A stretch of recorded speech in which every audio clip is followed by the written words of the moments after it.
John is a physician, and perhaps that is one reason I do not get well faster.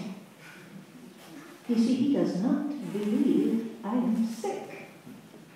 And what can one do? If a physician of high standing and one's own husband assures friends and relatives that there's really nothing the matter with one but temporary nervous depression, a slight hysterical tendency, what is one to do? The paint and paper look as if a boys' school had used it. It's stripped off, the paper in great patches all around the head of my bed, about as far as I can reach, and in a great place on the other side of the room, low down. I never saw a worse paper in my life. One of those sprawling, flamboyant patterns committing every artistic sin. It's dull enough to confuse the eye in following, pronounced enough to constantly irritate and provoke study. And when you follow the lame, uncertain curves for a little distance, they suddenly commit suicide, plunge off at outrageous angles, destroy themselves in unheard of contradictions. The color is repellent, almost revolting. A smoldering, unclean yellow, strangely faded by the slow-turn sunlight. It is a dull yet lurid orange in some places, a sickly sulfur tint in others. No wonder the children hated it. I should hate it myself if I had to live in this room long. There comes John, and I must put this away. He hates to have me write a word. John is a physician, and perhaps that is one reason I do not get well faster. I never saw so much expression in an inanimate thing before, and we all know how much expression they have. This wallpaper has a kind of sub-pattern in a different shade, a particularly irritating one, but you can only see it in certain lights and not clearly then. But in the places where it isn't faded and where the sun is just so, I can see a strange, provoking, formless sort of figure that seems to skulk about behind that silly and conspicuous front design. This paper looks to me as if it knew what a vicious influence it had. There is a recurrent spot where the pattern lolls like a broken neck and two bulbous eyes stare at you upside down. I get positively angry with the indifference of it and the everlastingness. Up and down and sideways they crawl, and those absurd, unblinking eyes are everywhere. There's one place where two breaths didn't match, and the eyes go all up and down the line, one little higher than the other.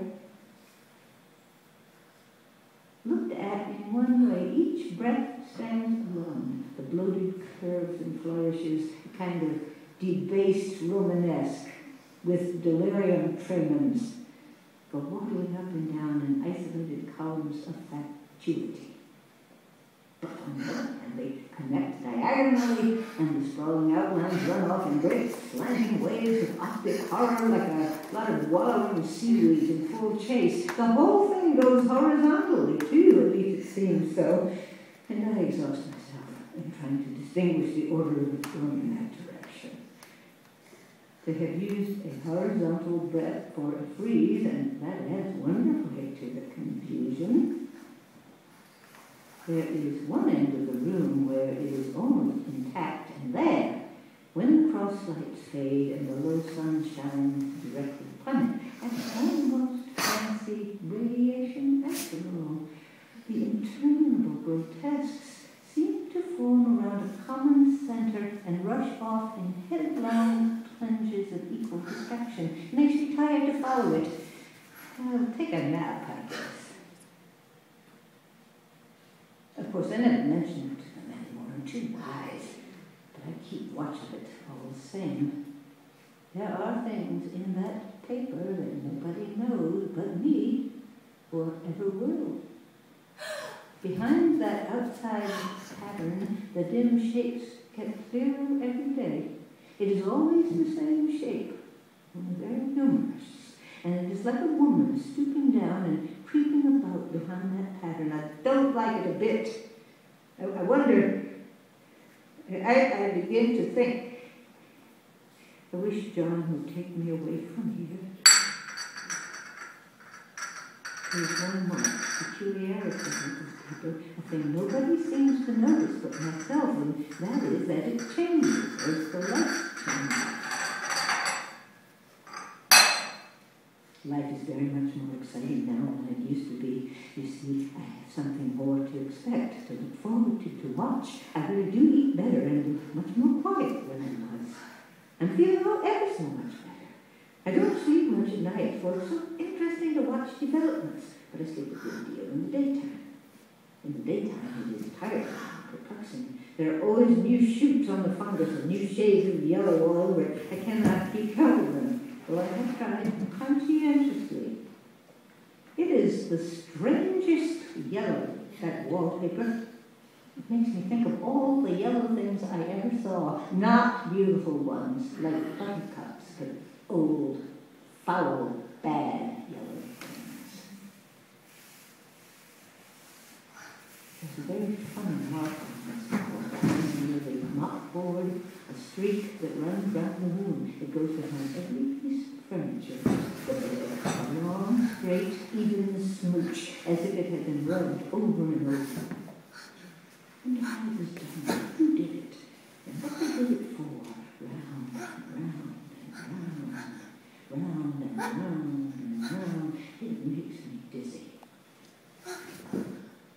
I really have discovered something at last. Through watching so much at night, when it changes so, I have finally found out. The front pattern does move, and no wonder